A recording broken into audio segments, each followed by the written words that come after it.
I've been going to Canada's Wonderland since 1981. I hate to confess.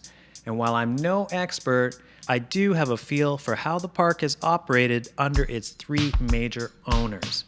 Thus, it's a little weird that I haven't given my prediction on how I see the park moving forward, say over the next 5 years, which is what I'm going to do now, along with some of my maybe bigger dreams and hopes and aspirations for what the park may be able to do with an unlimited budget.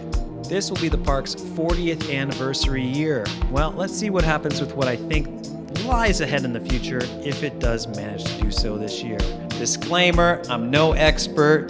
This is really only my personal opinion, and I'm not entirely finely nuanced into the technical details of some of these rides in the current day. If this were in the 90s and I had a lot more time on my hands, that might be a little bit different. But Arrow's been out of business for quite a while, and the stats that I know about them, yeah, they're as dated as I am. And if you want, subscribe. Why not? If you do, I might be inclined to do a couple more of these videos in the future. Let's get down to it. The entrance. There is no new entrance coaster coming to Wonderland. I've seen those rumors coming and going, but it doesn't really make sense. Leviathan is already there. It was the first of these coasters for Cedar Fair, and the idea that another would be built is just plain lunacy. Something should be done with the entrance garden of which the turnaround exists in. I remember when it was a communal area where you could exchange numbers before running off to mom's car. But now it's disused. A modification of the entrance with a larger entrance gate on the south side and a smaller group pass holder VIP gate on the north side would be kind of ideal. However, this would be rather confusing to patrons coming from the north end of the parking lot. What I would do instead is push the entrance back about 5 meters into the park itself, creating a larger profile for the entrance and take in the larger crowds. Even another hotel on top with theming in a dream scenario wouldn't be out of place.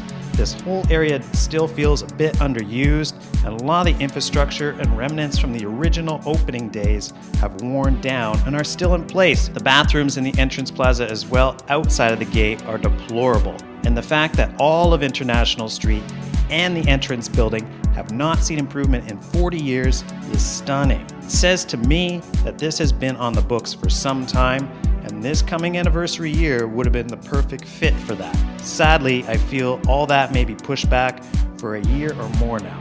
Anyone who has visited knows this is a major theme park, and it needs an entrance to complement that. The retail shop at the main gate has not, as far as I know, been improved since day one. The whole thing needs a massive overhaul to make it what we all think the park actually is once you get inside. International Theater, close it. Do they really need to keep this thing open just for the yearly Italian festival?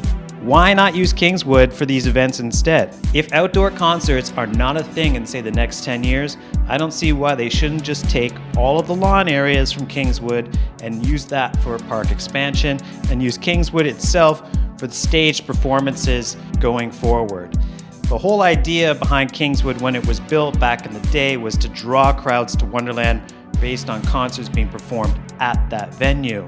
Lo and behold, 40 years later, a lot has changed, and Wonderland really cannot attract those crowds to the park anymore. The facility is out of date, and if they're gonna keep it, they might as well use it for what they have going already. There has been a bit of an evolution towards this, I've noticed, with the temporary events building that's already been built next to Kingswood already. This just tells me that the entire special events facilities should really be moved to this area, and that frees up space in Medieval Fair.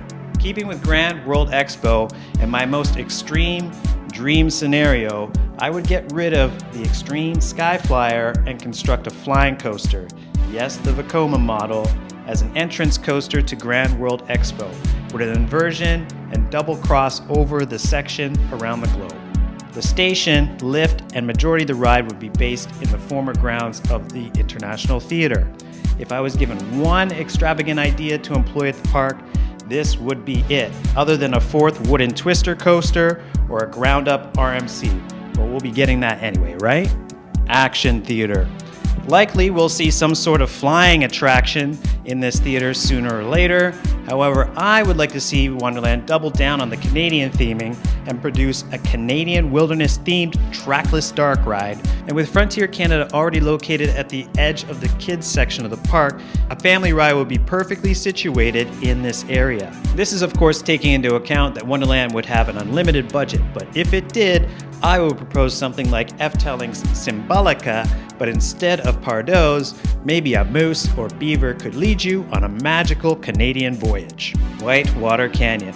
These rapids rides, as much as I enjoy them, are really starting to get dated if they were built in the 80s, and this is certainly the case with Whitewater Canyon. The ride remains very popular and among the best when it comes to theming. However, I do see them probably transitioning this ride out in the next 10 years. My idea would be to remove the current entranceway and relocate it to an area that takes up less space, and thus using the central area of Whitewater Canyon, which is only used otherwise for a scare event, for a new attraction, ride, or smaller profiled roller coaster within the wilderness itself. Thus, you could still save the trees outlining this area while expanding within it somewhat. The Bat and the Wood coasters, they're not going anywhere. The Bat really doesn't need to leave unless it gets sold. A free spin could work on that plot of land, which I would not rule out, but otherwise, I don't see it going yet. Wild Beast has had a lot of work done over the past few years, and it doesn't make sense to take it out of service now unless a major coaster needed that plot of land.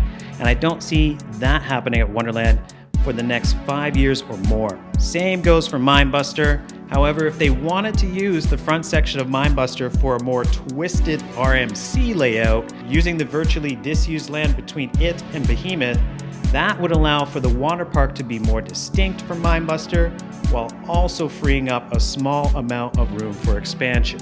Medieval Fair. The go-karts in Medieval Fair, I would say, are under a serious threat. I have only seen a lineup for them once in the last 5 years, and the area sees more use during Halloween Haunt as an overflow line for haunted houses. With this land, and it pays me to say it, the removal of Dragonfire for the same reason, a major portion of land would become available that would not require major infrastructure changes to the current park layout. Dragonfire has had a great run as a signature attraction in the 80s, but the ride, despite my own nostalgia for it, may be at the end, as ridership is barely visible any day of the season. While the interaction with Leviathan's first drop is tremendous, this ride is just taking up space and would be better served at a smaller park if it can be sold. This is a hard reality to face, but I figure I better prepare for its removal now. International Festival. Revamp of this area is needed. More of a commercial social hub for the park experience during the haunt per se, where it's really vibrant, full of color, and full of atmosphere. Thunder Run needs an update. I can't say this enough, but bring back the heartbeat. It was one of the distinctive elements of this ride, and the fact that it doesn't have it anymore, it really takes away from the anticipation. Thunder Run has had some improvement done to its trestle work outside of the mountain recently, and I feel that with some improvement with the lighting inside, it can be a star attraction once again. Overall, International Festival, I feel, needs a bit of a restructuring as far as the profile of the area. And that means moving out Clockworker and Cratchawagon, which are quite dated original attractions for the park, but it being the case, it is time maybe to move on and find better use for this area. Cratchawagon alone takes up the same plot of land almost as the Fly. You could put another small roller coaster in there or a significant flat ride, and also providing the space for a food service area on Arthur's Bay looking back onto Medieval Fair, which would be quite impressive on its own right.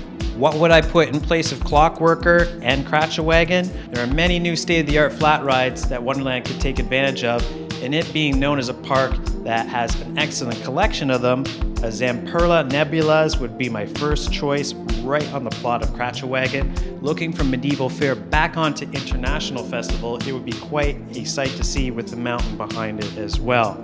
A revamp also of the King's Buffet area in Medieval Fair on Arthur's Bay is also desperately needed. As I've moaned previously, I get it.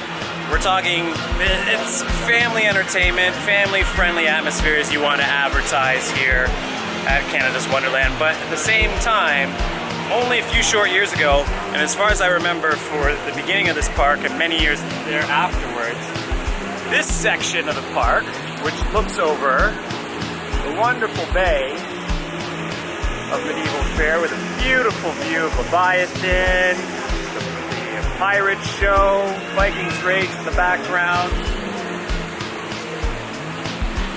Why is this not open? Why is that not open? That's a perfect spot to have a pint or to have a nice refreshing drink and relax. It would be full if they opened it, but no, it's not open for reasons I do not know. I'm hoping that's going to change, or there's some, to be honest with you, the structure of that patio over there is not looking so good.